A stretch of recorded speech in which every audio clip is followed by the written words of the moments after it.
अक्सर एग्ज़ाम में आता है अपने प्रिय त्यौहार के बारे में 10 लाइन लिखें या किसी भी तरह से त्यौहार के बारे में निबंध आ जाते हैं। लेकिन साथ ही साथ हिंदी की किताब में क्लास 3 में एक चैप्टर है जगमग दीपावली, जिससे ना सिर्फ आप दीपावली के बारे में सारी बातें अच्छे से डिटेल में जानते हैं, बल्कि अगर दीपावली या प्रिय त्यौहार के बारे में कोई भी निबंध या फिर 10 लाइन लिखने के लिए आता है तो आप बहुत अच्छे अच्छे लाइन्स लिख सकते हैं। और इसके लास्ट में जो प्रश्न उत्तर दिए हुए हैं वो तो और ज़्यादा इंटरेस्टिंग है। हेलो स्टूडेंट्स, आज हिंदी की क्लास में आज का चैप्टर है जगमग दीपावली। तो हम इसमें चैप्टर को रीड करेंगे, चैप्टर के जो कठिन शब्द हैं उनके अर्थ को समझेंगे, उनका वाक्यों में प्रयोग करेंगे और लास्ट में इस अध्याय के जो प्रश्न हैं उसके उत्तर यानी कि सॉल्यूशन करेंगे। तो चलिए शुरू करते हैं पढ़ना। अगर आपके पास ये किताब है तो इसको ओपन कर लीजिए और आप भी साथ में रीड करते जाइए। इस भाग दौड़ भरी जिंदगी में तन मन को आराम और सुख पहुंचाने के साधन त्यौहार हैं। आप सबसे ज़्यादा खुश कब होते हैं? जब रोज़ रोज़ स्कूल जाना हो, मम्मी को ऑफिस, पापा को ऑफिस जाना हो, तो आपको सबसे ज़्यादा खुशी कब मिलती है? जब हमारे घर में कोई त्यौहार पड़ता है, स्कूल ऑफ हो जाता है, ऑफिस बंद हो जाता है और हम सब पूरे परिवार के साथ उसे एंजॉय करते हैं। दीपावली भारत का प्रसिद्ध त्यौहार है। प्रसिद्ध मतलब जिसके बारे में हर कोई जानता हो, इसलिए दीपावली एक ऐसा त्यौहार है जिसके बारे में हर कोई जानता है। यह त्यौहार हमें स्वच्छता, सुंदरता, सत्य और शांति का संदेश देता है। दीपावली के बारे में अगर आप निबंध लिखते हैं तो आपको ये लाइन ज़रूर लिखनी चाहिए कि हमें इस त्यौहार से क्या सीख मिलती है। तो सबसे पहले स्वच्छता की सीख मिलती है, दूसरा सुंदरता की, तीसरा सच की और चौथा शांति की। कैसे? तो वो आपको इस चैप्टर में पता चलेगा। तो अब हम चैप्टर पढ़ना शुरू करते हैं। भारत में हर महीने कोई ना कोई त्यौहार अवश्य मनाया जाता है। अवश्य मतलब ज़रूर मनाया जाता है। भारत में आप देखिएगा कि हर महीने कोई एक त्यौहार तो पड़ ही जाता है। इस कारण हम कह सकते हैं कि भारत क्या है? भारत एक त्योहारों का देश है। भारत को किस तरह का देश माना जाता है? त्योहारों का देश, क्योंकि यहाँ अक्सर त्यौहार पड़ते रहते हैं। यहाँ अपने अपने रीति रिवाजों के अनुसार त्यौहार मनाए जाते हैं। रीति रिवाज मतलब नियम।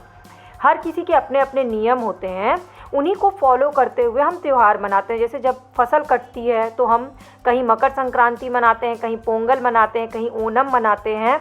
सब जगह के अलग अलग रीति रिवाज होते हैं, हर स्टेट के अलग अलग त्यौहार वही होते हैं। कहीं लोहड़ी मन रही है लेकिन रीति रिवाज अलग अलग होते हैं। किंतु दीपावली भारत का प्रमुख त्यौहार है। प्रमुख मतलब मुख्य, मेन त्यौहार है, क्योंकि ये सारे देश में धूमधाम से मनाई जाती है। ये स्टेट स्पेशल त्यौहार नहीं है बल्कि ये पूरे देश का त्यौहार है, इसलिए भारत के प्रमुख त्योहारों में दिवाली आता है। अब दूसरा आपने ये लिख दिया कि दिवाली क्या है, तो दिवाली भारत का प्रमुख त्यौहार है जो सारे देश में धूमधाम से मनाया जाता है। अब आपको ये लिखना होता है निबंध में कि क्यों। पहले तो आपने क्या है लिखा, अब क्यों मनाया जाता है।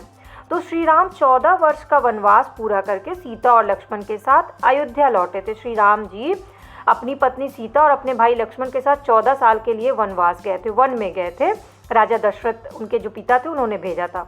तो जो 14 साल के बाद वो वन से लौटे अपने देश, अपने राज्य अयोध्या। अयोध्या कहाँ है? उत्तर प्रदेश में है। तो उनके आने की खुशी में घर घर दीप जलाए गए। हर घर में इतनी खुशी थी कि सबने इतनी रोशनी की। तब से भारत में ये त्यौहार प्रतिवर्ष मतलब हर एक साल मनाया जाता है दिवाली का त्यौहार। तो क्यों मनाया जाता है? क्योंकि रामचंद्र जी वनवास से अयोध्या लौटे थे। इस त्यौहार की तैयारियां, आप त्यौहार में करते क्या क्या है वो बताना है। तो इस त्यौहार की तैयारियां कई दिन पहले से शुरू होती है, एक ही दिन में नहीं होती बल्कि हम लोग कई दिनों से पहले इसकी तैयारी शुरू करते हैं। सबसे पहले क्या करते हैं, लोग अपने घरों को स्वच्छ बनाते हैं। आपने देखा होगा आपकी मम्मी, आपके घर के मेंबर्स जो हैं वो घर की सफाई करते हैं दिवाली से पहले। तो दिवाली ने पहला संदेश क्या देता है? स्वच्छता का संदेश। घर को स्वच्छ बनाते हैं। इसके बाद बाज़ार जाते हैं, नए नए कपड़े खरीदते हैं, घर सजाने के सामान खरीदते हैं और बाज़ारों की शोभा देखने लायक होती है। शोभा मतलब खूबसूरती। बाज़ार इतने सुंदर सजे होते हैं ना कि लोग देखते ही रह जाते हैं। तो हम लोग और क्या क्या खरीदते हैं? सबसे पहले दिवाली के लिए मिठाइयाँ खरीदते हैं। दिवाली में एक दूसरे को देने के लिए उपहार खरीदते हैं और दिवाली में एंजॉय करने के लिए खुशी से पटाखे खरीदते हैं। तो किस किस चीज़ को खरीदते हैं हम लोग? मिठाई, उपहार, पटाखे, नए नए कपड़े और घर सजाने के सामान।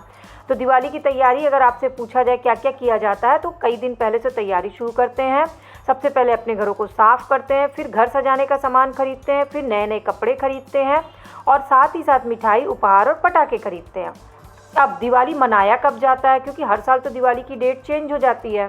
तो बेसिकली दिवाली कब मनाया जाता है अगर आपसे कोई पूछे तो आप क्या बताओगे? यह त्यौहार कार्तिक महीना, हिंदी में उस महीने का नाम है कार्तिक महीना, कि अमावस्या की रात को मनाया जाता है। अमावस्या की रात इसलिए क्योंकि अमावस्या की रात में बहुत अंधेरा होता है, चांद छुपा होता है। तो जब दिवाली में हम इतने सारे दिए जलाते हैं ना, तो वो अंधेरा पता ही नहीं चलता है। इसलिए याद रखिएगा कि दिवाली का त्यौहार कार्तिक महीने की अमावस्या की रात को मनाया जाता है। लोग अपने घरों और दुकानों को मोमबत्ती, मिट्टी के दिए और बिजली के बल्ब यानी कि जो झालर होते हैं उनसे सजाते हैं। आपने भी इस बार दिवाली में ज़रूर मोमबत्ती जलाई होगी, मिट्टी के दिए जलाए होंगे और झालर लगाए होंगे। बच्चे नाचते गाते हैं, फुलझड़ियाँ जलाते हैं और खुशियाँ मनाते हैं। लेकिन जो समझदार बच्चे होते हैं वो प्रदूषण का ध्यान रख के पटाखे नहीं जलाते। क्यों? क्योंकि पटाखों से जो धुआं निकलता है उससे हमारे वायु प्रदूषण यानी आसपास की जो हवा है उस धुएं से प्रदूषित हो जाती है।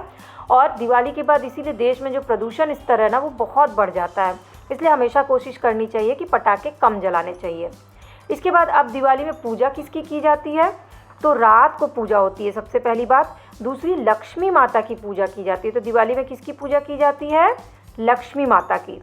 इसके बाद हमें क्या करना चाहिए? गरीबों को मिठाइयाँ बांटनी चाहिए और अन्य वस्तुएं भी बांटनी चाहिए। लोग अपने मित्रों को, अपने संबंधियों को, परिवार वालों को उपहार देते हैं, मिठाई देते हैं और शुभकामनाएं मतलब हैप्पी दिवाली विश करते हैं। तो ओवरऑल दिवाली के बारे में जब आप निष्कर्ष निकलिएगा तो क्या लिखिएगा? दीपावली प्रकाश का उत्सव। प्रकाश मतलब रोशनी का त्यौहार है, उत्सव मतलब त्यौहार।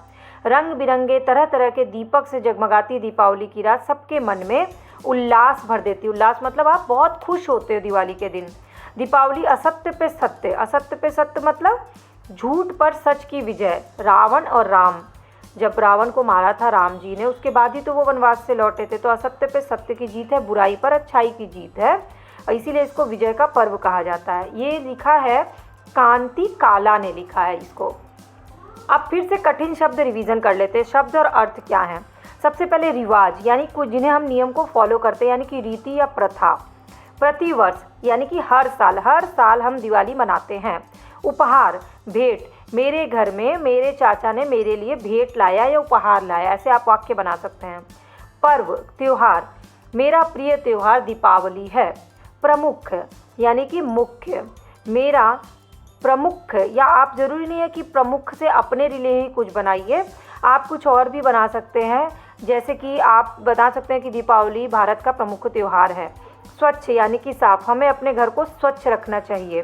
प्रकाश यानी कि रोशनी, भारत के गांवों में प्रकाश की कमी है, रोशनी की कमी है। धूमधाम, जोर शोर से बड़ा आयोजन करना। तो घर में जब शादी होती है तो हम उसे धूमधाम से मनाया जाता है। शादियाँ धूमधाम से होती हैं भारत में। शोभा, सुंदरता, जैसे दरवाजे पे तोरण लगाने से उसकी शोभा बढ़ती है। उल्लास यानी कि खुशी, हमारे घर में जब कोई आता है तो हमें खुशी मिलती है या उल्लास मिलता है। तो सबसे पहला प्रश्न क्या है? श्री राम कितने वर्ष वन में रहे? तो उत्तर क्या होगा इसका? श्री राम 14 वर्ष वन में रहे। लोग दीपावली पे क्या क्या खरीदते हैं? तो आप क्या लिखोगे? लोग दीपावली पर नए नए कपड़े, घर सजाने का सामान, मिठाइयाँ, उपहार और पटाखे खरीदते हैं। तीसरा क्वेश्चन है पटाखे क्यों नहीं जलाने चाहिए? पर्यावरण को प्रदूषण से बचाने के लिए पटाखे नहीं जलाने चाहिए। ये हो गए आपके 3 क्वेश्चन। अब बाकी डिटेल वाले क्वेश्चन क्या हैं? प्रकाश का उत्सव किसे कहते हैं? आप कैसे लिखोगे? प्रकाश का उत्सव दीपावली को कहते हैं। दीपावली का त्यौहार कब मनाया जाता है? तो आपको यहाँ ये नहीं लिखना है कि इस साल आपने कब मनाया, आपको लिखना दीपावली का त्यौहार कार्तिक महीने की अमावस्या की रात को मनाया जाता है। दीपावली के दिन किसकी पूजा की जाती है? दीपावली के दिन लक्ष्मी जी की पूजा की जाती है। दीपावली के त्यौहार को किस तरह मनाते हैं? दीपावली के त्यौहार को दीपों की रोशनी, मिठाइयाँ, पूजा पाठ एवं उल्लास के साथ मनाते हैं। ये आंसर आपके लिए बहुत इंपॉर्टेंट है। दीपों की रोशनी, मिठाइयाँ, पूजा पाठ और उल्लास के साथ मनाते हैं। अब फिलिंग द ब्लैंक करते हैं। दिवाली की तैयारी कई दिन पहले से शुरू होती है। यह त्यौहार अमावस्या की रात को मनाया जाता है। इस रात को लक्ष्मी की पूजा की जाती है। दीपावली प्रकाश का त्यौहार है। श्री राम वनवास से अयोध्या लौटे थे। ये सारा आपने देखा, अभी अध्याय में पढ़ा, इसलिए बहुत आसान लग रहा होगा। इसके बाद है अनेक शब्द दिए हैं, उसको एक करना। जैसे मिठाइयाँ का मिठाई, खुशियाँ का खुशी, बुराइयाँ बुराई, वस्तुएं वस्तु, दुकानें दुकान, मालाएं माला, मतलब एक माला को बोलेंगे माला, जब कई माला होगी तो उसको बोलेंगे मालाएं। तो इसको बोलते हैं एक और अनेक। इन शब्दों, या इसको हम बोलते हैं एक वचन और बहुवचन, जैसे कि खुशी एक वचन है और खुशियाँ बहुवचन है। अब आपको विलोम या विपरीत शब्द लिखना है, जैसे कि अपने का होता है पराया, नया का पुराना, प्रकाश मतलब रोशनी तो उसका उल्टा होगा अंधकार, बुराई का उल्टा होता है अच्छाई, जलाना किसी चीज़ को यानी कि बुझाना, गरीब का विपरीत होता है अमीर, सत्य का विपरीत असत्य, अगर यहाँ सच होगा तो झूठ लिखिएगा और सत्य है तो असत्य लिखिएगा, रात का होता है दिन। अब आपको यहाँ पर नीचे वाक्य बनाने हैं, तो यहाँ पे वाक्य बनाने के लिए शब्द दिए गए हैं। दुकान, आज दुकान खुली है, आप ऐसा कुछ बना सकते हैं। खुशी, दिवाली में खुशी मिलती है, आप कुछ भी अपने मन से वाक्य बना सकते हैं। सामान, दिवाली में हम सामान खरीदते हैं। मिठाई, मिठाई अच्छी लगती है। घर, हमारा घर बहुत सुंदर है। इसके बाद है उत्तर, आपको सही चुनना है, जैसे होड़ लगाना यानी कि भीड़ लगाना, तो पंक्ति में खड़ा होने को बोलते हैं होड़ लगाना। मुकाबला करना, झगड़ा करना नहीं होता इसका मतलब। संज्ञा, किसी व्यक्ति, वस्तु, जानवर या जगह के नाम को संज्ञा कहते हैं, तो हम क्या है, एक सर्वनाम है क्योंकि ये संज्ञा की जगह इस्तेमाल होता है। मनाया एक क्रिया है क्योंकि ये कोई काम है जो कर रहे हैं। भारत एक जगह का नाम है तो क्या है, ये संज्ञा है। रंग बिरंगे का क्या अर्थ होता है, कई रंगों का। बिना रंग का, खराब रंग का, तो क्या होगा यहाँ पे, कई रंगों का होगा। अब आपको दिवाली पर कोई भी प्रश्न आएंगे ना, आप बहुत अच्छे से, बहुत आसान तरीके से लिख सकते हैं अगर आपने इस अध्याय को अच्छे से पढ़ लिया। इवन आपको अगर 10 लाइन निबंध लिखने भी आता है तो आप बहुत अच्छी अच्छी लाइनें लिख सकते हैं। हिंदी की ढेर सारी क्लास चैनल के प्लेलिस्ट पे दी हुई है, आप चाहें तो उसे ज़रूर देखें और अगर अच्छा लगे तो लाइक, कमेंट अपने फ्रेंड्स से शेयर करिए और चैनल के सब्सक्राइब बटन को क्लिक कर लीजिए ताकि सारी क्लासेस आप फ्री